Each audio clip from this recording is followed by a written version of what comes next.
मागचे व्हिडिओ आणि पीडीएफ मी अपलोड केलेले आहेत त्या जागेवर. परवाचे आपले वर्ड प्रॉब्लेम्सही केलेले आहेत. सगळं आतापर्यंत सगळं टाकलंय. आता जो आपला पुढचा पार्ट आहे, जी लास्ट एक्सरसाइज आहे त्याच्यातले वर्ड प्रॉब्लेम्स. हे वर्ड प्रॉब्लेम्स मागच्या वर्ड प्रॉब्लेम्सला सिमिलर आहेत. म्हणजे असे फार वेगळे किंवा आउटस्टँडिंग कॅटेगरी मध्ये नाहीयेत. हे बेसिक आहे. तेवढं तर आलंच पाहिजे. यानंतर उद्या आणि परवा 2 दिवस आहेत आपल्याकडे. कारण आपण 1 तारखेपासून सुट्टी देणार आहोत.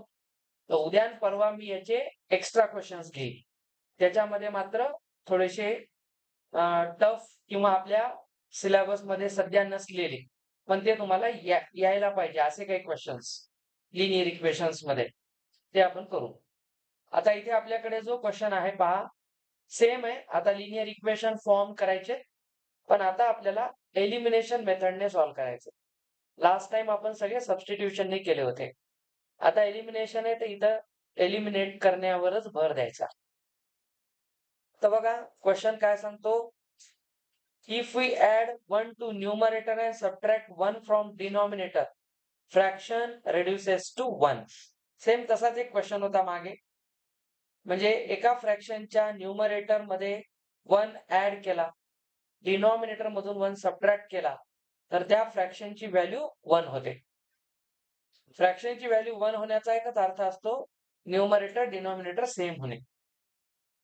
ठीक आहे.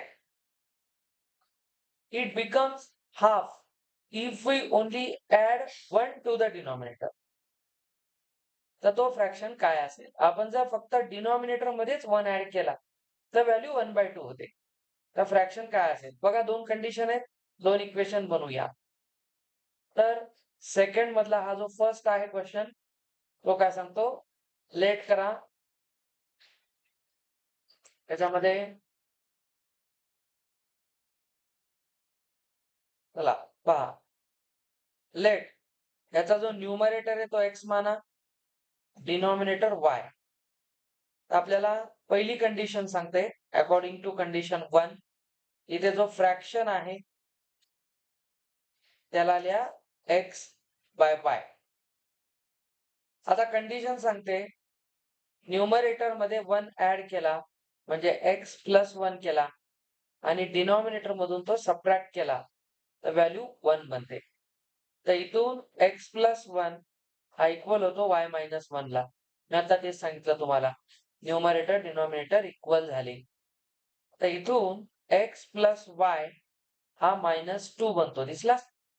एक्स मायनस वाय हा प्लस वाय इकडे आणल्यावर मायनस होईल. तर एक्स मायनस वाय ची व्हॅल्यू -2 होईल. हे फर्स्ट इक्वेशन आहे. आपल्याला एलिमिनेशननेच करायचं आहे, म्हणून मी आता इथे कोणालाही सबस्टिट्यूट करणार नाही. सेकंड कंडिशन काय सांगते, आपण जर फक्त डिनॉमिनेटर मध्ये 1 ऍड केला म्हणजे न्यूमरेटर तसाच ठेवला तर फ्रॅक्शन 1/2 बनतो. तर इथून बनेल 2x is equal to Y plus 1 cross multiply करून. तर 2x मायनस 1 बनतो, y बनतो 1. हे आपलं सेकंड इक्वेशन आहे. आता एलिमिनेट करायचंय. एलिमिनेशन मध्ये मी तुम्हाला एक रूल सांगितला होता, असा व्हेरिएबल बघा ज्याचा कोइफिशियंट सेम आहे. नसेल तर सेम करून घ्यायचा असतो. आता बघा इथे y चा कोइफिशियंट -1 आहे, इथे पण -1 आहे. तर व्हेरिएबलचे कोइफिशियंट सेम आहेत, पण साइनही सेम आहे. तर ऍड करून ते एलिमिनेट तर होणार नाही. तर आपल्याला इक्वेशन 1 आणि 2 ला सबट्रॅक्ट करावं लागेल. आता सबट्रॅक्शन मध्ये एक मेन गोष्ट, सबट्रॅक्ट कोणाला कोणातून करायचं. तुम्ही कोणी करू शकता, काही प्रॉब्लेम नाही. पण तुम्ही बघा सेकंड फ्रॅक्शनची व्हॅल्यू +1 आहे, फर्स्टची -2 आहे. याचा अर्थ सेकंड फ्रॅक्शन मोठा आहे. हे इक्वेशन मोठं आहे, याची व्हॅल्यू जास्त आहे ना, पॉझिटिव्ह आहे. तर आपण एक जनरली काय करायचं, मोठ्यामधून लहान सबट्रॅक्ट करायचं. ठीक आहे. तर तुम्ही कसंही करू शकता, पण सबट्रॅक्शन मध्ये लिहितात. तर इथं आपण लिहू सबट्रॅक्टिंग इक्वेशन 1 फ्रॉम 2. बेटा तुमचं हॉटेलिंग बंद करा बरं आता. एक तर काहीच विचारणं नाही, काही नाही, आपल्याला मनाला वाटेल तसं वागणं चालू आहे. आता पहा, टाइमपासला बसलो आपण इथं. सेकंड इक्वेशनला सबट्रॅक्ट करायचे फर्स्ट मधून. तर ज्याला सबट्रॅक्ट करतात त्याचं साइन चेंज करा. तर इथे प्लस मायनस होईल, हा प्लस होईल आणि हा पण प्लस होईल. तर इथे निगेटिव्ह पॉझिटिव्ह वाय कॅन्सल. आपण जेव्हा साइन चेंज करतो त्यावेळेस चेंज केलेलं साइनच त्याचं घ्यायचं, त्याचं जुनं साइन विसरून जायचं. आता जो हा वाय आहे तो आता निगेटिव्ह नाही, पॉझिटिव्हच आहे. इथून 2x मायनस एक्स होईल आणि आता 1 प्लस 2 इथे 3 होईल. आता x ची व्हॅल्यू 3 आली, हा 3 आला. याला तुम्ही कोणत्याही एका इक्वेशन मध्ये ठेवू शकता. आता काय आपण सबस्टिट्यूट केलं नाही, काही नाही. तर मला सेकंड बरं वाटतं थोडं. Put x is equal to 3, 1 बरं आहे, काही अडचण नाही. इन इक्वेशन चला 2 मध्ये ठेवा. तर x ची व्हॅल्यू 3 आहे, 2 मध्ये ठेवतोय आपण. 6 मायनस y इथं 1 होईल आणि इथून y बनतो 5. तर xy आला. तर आपल्याला विचारलंय फ्रॅक्शन सांगा. फ्रॅक्शन होता x बाय y. तर x आहे 3, y आहे 5. तर इथे 3/5 इज द रिक्वायर्ड फ्रॅक्शन. दोन्हीतही आता म्हणतो न्यूमरेटर मध्ये 1 ऍड केला तर 4 होईल. डिनॉमिनेटर मधून 1 सबट्रॅक्ट केला तरी 4 होईल. बघा 4/4 1. तर ही कंडिशन सॅटिस्फाय झाली. मी हे सांगत होतो दोन्ही सेम असणार. जर तुम्ही डिनॉमिनेटर मध्येच 1 ऍड केला तर 6 होतो. तर 3/6 1/2 होतो. बघा तो 1/2 होतो. व्हेरीफाय करायचं शक्यतो. जे परीक्षेत काय तुम्हाला असे 10 प्रश्न सोडवायचे नाही, कसं सोडवायचंय? तर व्हेरीफाय करणं चांगलं असतं. की आपण एवढी मेहनत करून सोडवलं ते मॅच तरी व्हायला की नाही आन्सरला, हे बघत जा. समजलं? एलिमिनेशन होतं. बिलकुल खुश होऊ नका. हे जनरल आणि नॉर्मल क्वेश्चन आहेत, कोणी करल.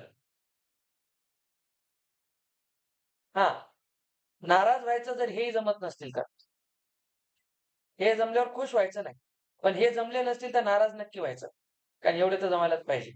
आता पहा, 5 years ago यांना अजून 5 वर्षाची स्टोरी माहिती आहे. मागच्या क्वेश्चन मध्ये तीच होती. Nuri was thrice as old as Sonu. आता नुरीचं जे एज आहे, सोनू त्यावेळेस जेवढी एज मध्ये होती त्याच्या ट्रिपल थ्राईस एज होतं. 10 years later, बरं आता तरी 10 केलं. 10 वर्षांनंतर Nuri will be twice as old as Sonu. मी तुम्हाला म्हटलं रेशो चेंज होतो, डिफरन्स नाही. एज मध्ये डिफरन्स कधीच बदलत नाही. How old are Nuri and Sonu? इथं काहीच सांगितलं नाही, याचा अर्थ असतो तुम्हाला प्रेझेंट एज विचारलेले. ठीक आहे. तर इथं ती स्टोरी चालू द्यायची. Let present age of Nuri be x years आणि इथे लगेच टाका Sonu, that of Sonu y years. आता तुम्हाला फर्स्ट कंडिशन काय सांगते? 5 years ago. आता 5 years ago नुरी x -5 असणार. त्याच वेळेस सोनू पण x -5 असणार. डिफरन्सचा काही प्रश्न नाही. पण इथे सांगितलेलं आहे की नुरी सोनूच्या ॲज ओल्ड ॲजचा अर्थ आहे त्यावेळेसच्या एजच्या 5 वर्षापूर्वी ही असणार y -5. तर x -5 इज थ्राईस ऑफ दिस. हे 3 टाइम्स करा. बायनॉमियल असल्यामुळे इथे तुम्हाला ब्रॅकेटला 3 ने मल्टिप्लाय करायचं आहे. बस याला ओपन करूया. x -5 becomes 3y -15. आता इथून घ्या x -3y is equal to -10. हे तुमचं पहिलं इक्वेशन बनेल. सबस्टिट्यूट करायचं नाही म्हणून त्याचा विचारच करायचा नाही. ही झाली पहिली condition. According to question second condition काय? 10 वर्षानंतर प्रेझेंट एज पासून x + 10 राहील. नंतर आहे प्लस होईल आणि त्यावेळेस सोनू y + 10 राहील. तेव्हा नुरी तिच्या एजच्या ट्वाइस असेल. It becomes 2y + 20. आता इथून equation will become x - 2y is 10. हे झालं सेकंड इक्वेशन. वापस या प्रश्नात एक आनंदाची गोष्ट आहे. x सेम आहे कोएफिशियंट, पण दोन्ही प्लस आहे. तर आपण परत काम करू, इक्वेशन 2 मायनस 1 करू. 2 बघा पॉझिटिव्ह व्हॅल्यू आहे ना, तर x minus 2y is 10 and here x minus 3y is minus 10. आता इक्वेशन सबट्रॅक्ट करतोय आपण सेकंड मधून फर्स्टला, तर साइन चेंज करून टाका. आता इथून हा एलिमिनेट होईल, इथून -2 + 3 + y होईल आणि 10 + 10 इथं 20 होईल. ठीक आहे, काही प्रॉब्लेम नाही. y20 आला, याला ठेवा पुट इनटू, कुठे ठेवा तसं काही नाही, x minus 2 times 20, तर हा होईल 40, it becomes 50. भरपूर एज आहे, +50. हा मायनस करू नका एज कोणाचं, असते मायनस तुम्हाला सांगितलं, पण ते जन्मण्याच्या 50 वर्षापूर्वी, त्याला काय अर्थ आहे. आता बघा तेवढं लेट कोण विचार करायले. तर नुरीचं एज 50 इयर्स प्रेझेंट एज आहे, आणि कोणी दुसरी सोनू 20 वर्ष. 20 वर्ष वय राहून सोनूच आहे का अजून. बघा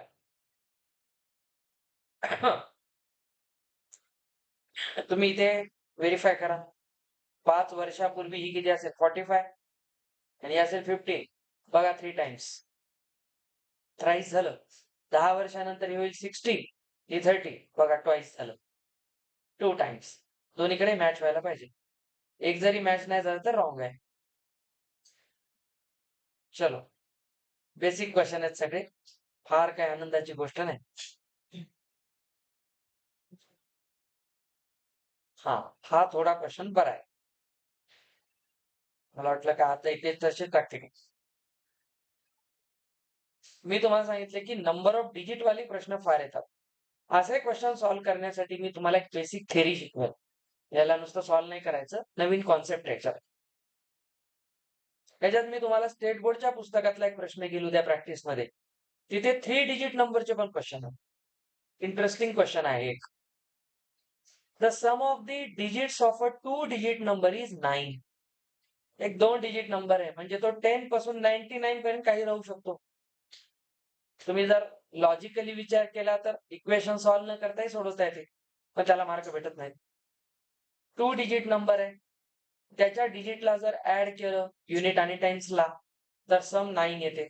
आता अशा पॉसिबिलिटी कोणत्या कोणत्या आहेत, 27, 72, 45, 54, 2 डिजिट नंबर मध्ये. त्याच्या डिजिटला ऍड करत गेला, 81, 18 ऍड केला तर येतं ना 9 सम. तेवढ्यापैकीच कोणतरी आन्सर असू शकते आपलं. आज लिहायचं ना एवढ्यापैकी कोणते, तुम्ही पाहून घ्या म्हणून.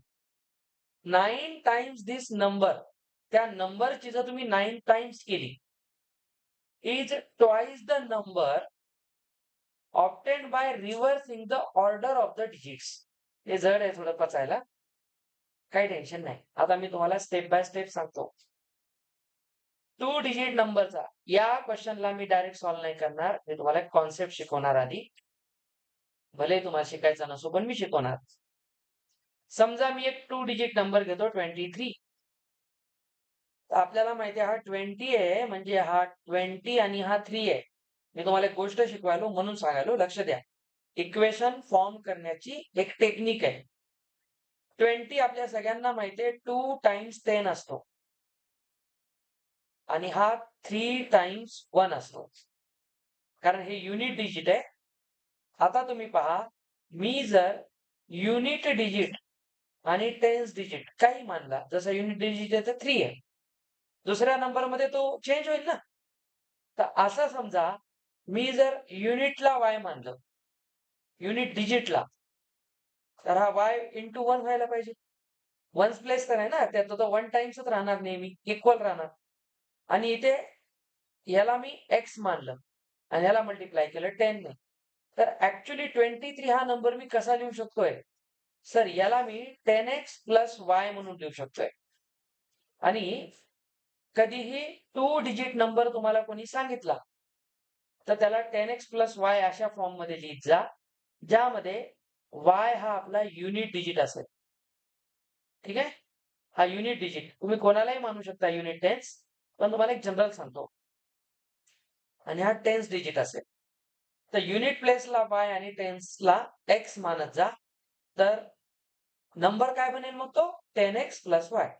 टेन्स आहे. आता हाच जर नंबर तुम्हाला 3 डिजिट मध्ये दिला पुढे चालून, तर तुम्ही त्याला एक्स वाय झेड मानणार. 3 डिजिट 3 व्हेरिएबल्स. 3 व्हेरिएबलला 3 इक्वेशन लागतात. नियमच आहे. तर त्याला तुम्ही लिहिणार 100x plus 10y plus Z. तर ही आता नंबर लिहायची पद्धत आहे. लक्षात ठेवा. आता आपण याला पुढे घेऊन जाऊ. हा झाला नंबर. आता ऍक्च्युअल क्वेश्चन कडे या.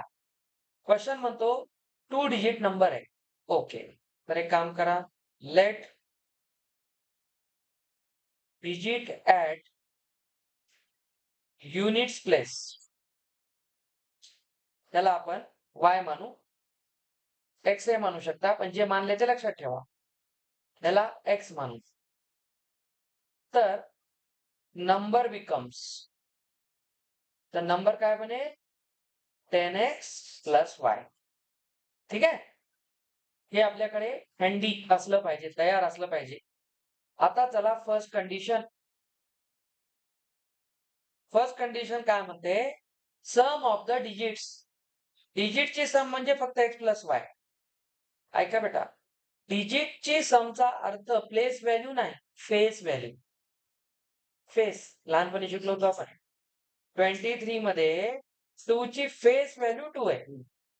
फेस व्हॅल्यू चेहरा पाहिल्याबरोबर 2 दिसतो ना. तुम्ही त्याला पाहिल्याबरोबर 20 म्हणता काय? दिसायला तर 2च आहे तो. ती फेस व्हॅल्यू आहे. 3 ची फेस व्हॅल्यू 3च आहे. 2 ची फेस व्हॅल्यू 2च आहे. प्लेस व्हॅल्यू मध्ये येते तो टेन्सला आहे म्हणून 10 टाइम्स. मग तो 20 होईल. तर आपण जेव्हा डिजिटची सम लिहितो तेव्हा ऍक्च्युली आपण फेस व्हॅल्यू लिहितो. ठीक आहे. आता कंडिशन काय म्हणते 2 डिजिट नंबरच्या डिजिटची सम 9 आहे. ठीक आहे. त्याला इक्वेशन 1 देऊन टाका. इतर काय डोकं लावायचंच नाही. x प्लस वाय 9 व्हायला पाहिजे. आता मेन खेळ सुरू होतो सेकंड कंडिशन मध्ये. आता थोडस समजून घ्या. 9 टाइम्स धिस नंबर. आता नंबर आहे, आता डिजिट नाही. नंबर कोण आहे 10x प्लस वाय. तर याचं म्हणणं आहे जो 10x प्लस वाय जो नंबर होता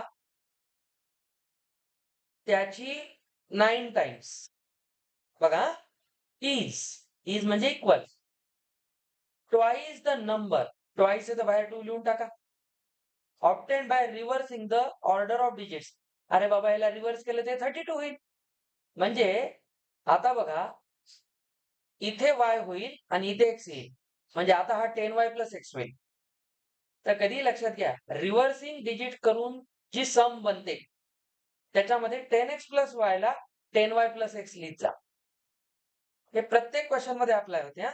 कारण जनरलाइज फॉर्म आहे. त्याच्यात कधी चेंज नाही होणार. तर आता तो काय म्हणतो हा नंबर बनणार 10y प्लस x. झालं. इक्वेशन बनवायचं आता. तर इथून काय बनणार 90x plus 9y 20y plus 2x. आता पाहुणे पाहुणे जवळ करा. तर 90x सोबत मायनस 2x होईल. इकडे येईल. त्याच्यानंतर minus 9y sorry plus 9y सोबत मायनस 20y होईल. आणि इकडे उरेल 0. आपल्याला एलिमिनेशनच करायचंय म्हणून मी इकडे 0 ठेवणार. तर इथून काय दिसतं बघा 88x. इकडे दिसतं मायनस 11y. सर एवढे मोठे इक्वेशन नको. 11 ने डिवाइड करा.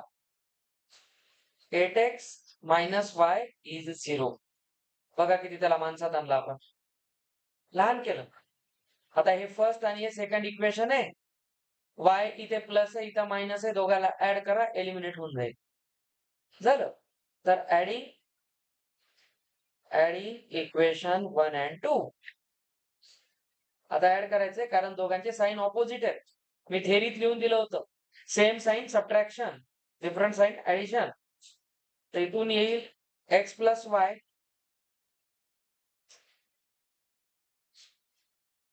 इज इक्वल टू 9 आणि 8x minus y is equal to 0. Add केला तर 9x बनतो 9 आणि x बनतो 1. x 1 झालं. याला उचलून ठेवा सेकंड इक्वेशन मध्ये. तर सेकंड मध्ये ठेवलं तर 8 into 1 minus y बनेल. तर इथून मला दिसतो y ची व्हॅल्यू 8. तर हा तर युनिट डिजिट झाला ना आणि हा टेन्स झाला. आपल्याला विचारले नंबर सांगा.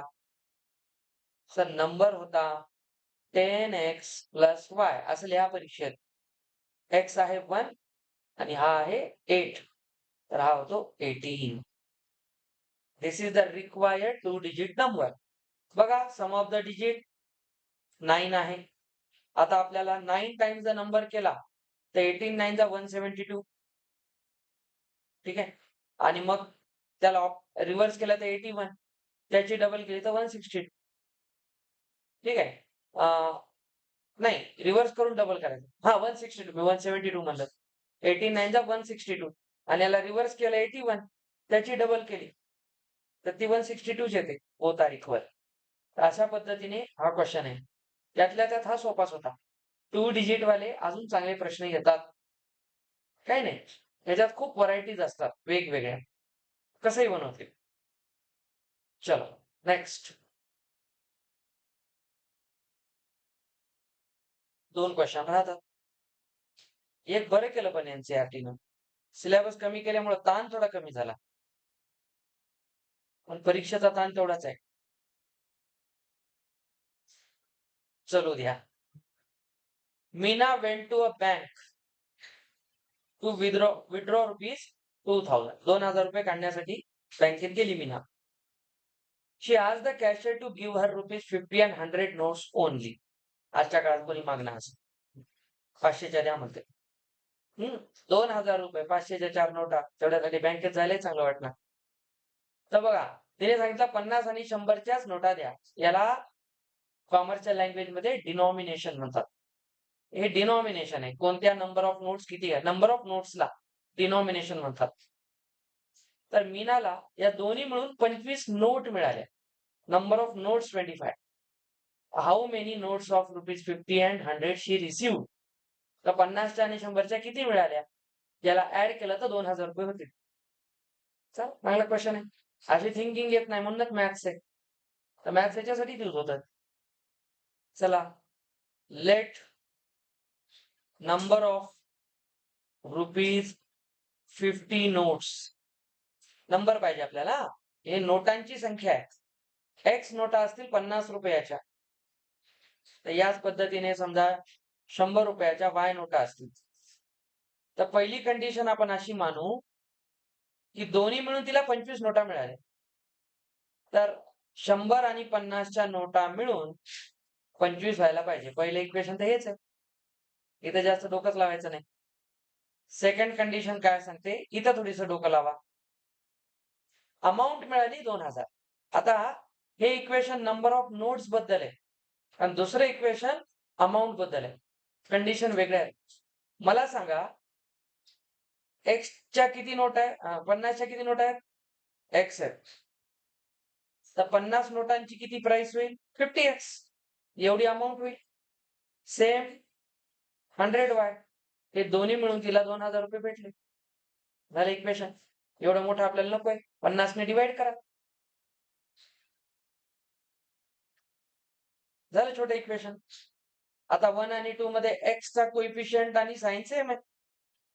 चलू द्या. आपण सबट्रॅक्ट करूया. कोण मोठा आहे सेकंड. 2 - 1 करा. आधी 2 ला लिहा. मग 1 घ्या. सबट्रॅक्ट करायचं आहे. मायनस मायनस मायनस हे खतम. इथून आला y इथून आला 15. तर 100च्या 15 नोटा होत्या. म्हणजे 1500 रुपये तिला 100च्या नोटात भेटले. आता याला उचलून ठेवा इन 1. तर 1 आहे x प्लस 15 इज 25. तर 50च्या 10 नोटा भेटल्या पाहिजे. तेव्हा तुमचा हिशोब 2000चा पूर्ण होईल. So number of rupees 50 notes ज्या एक्स होत्या त्या 10 भेटल्या. आणि 100च्या नोटा Y 15 भेटल्या. तर बघा 50च्या 10 प्रमाणे 500 रुपये आणि 15चे 100 प्रमाणे 1500 रुपये. 1500 आणि 500 2000 आणि 15 आणि 10 मिळून 25 नोटा भेटल्या. दोन्ही कंडिशन पूर्ण. सोपा प्रश्न आहे. पण हिशोब लावता आला पाहिजे. फिक्स रेट वाला क्वेश्चन आठवते? टॅक्सीचा क्वेश्चन आपण केला तुम्ही तसाच आहे हा. एका लायब्ररी मधून काही बुक्स घ्यायचे. A lending library has a fix charge for the first 3 days. ते थोडंसं नीट समजून घ्या. 3 days साठी फिक्स चार्ज आहे. आता तुम्ही याला 3x नाही म्हणायचं. इथं खूप जणांच्या डोक्यात येते बरं. 3 दिवसासाठी एक व्हेरिएबल माना ना तुम्ही. x rupees for 3 days. म्हणजे असं मी पुढचा प्रश्न वाचायच्या आधी तुमची एक गोष्ट क्लिअर करतो. 3 days साठी फिक्स चार्ज आहे. समजा मी असं मानलं की 3 days साठी x रुपये चार्ज आहे. 3 days हा. तर 1 डेचा x/3 असेल ना? ठीक. 3 डेजचा x रुपये आणि मी जर एखादं बुक 10 days वापरलं तर मला x रुपये 3 दिवसाचे द्यावं लागतात. आणि वरचे 7 days जे आहेत त्याचं दुसऱ्या रूल प्रमाणे द्यावं लागतं. तर इथं चुकूनही 3x करू नका हे मला सांगायचंय. आता क्वेश्चन काय म्हणतो पहा. या लायब्ररीमध्ये 3 दिवसासाठी फिक्स चार्ज आहे. Additional charge for each day thereafter. नंतर प्रत्येक दिवसाला एक ऍडिशनल चार्ज आहे. तो समजा y रुपीज असेल तर 1 दिवस वापरला तर 1y. ईच डे ना. 8 दिवस वापरला तर 8y रुपीज आणि फिक्स चार्ज x ठरलं. तर सरिताने 27 रुपीज दिले एक बुक 7 days ठेवल्यामुळे.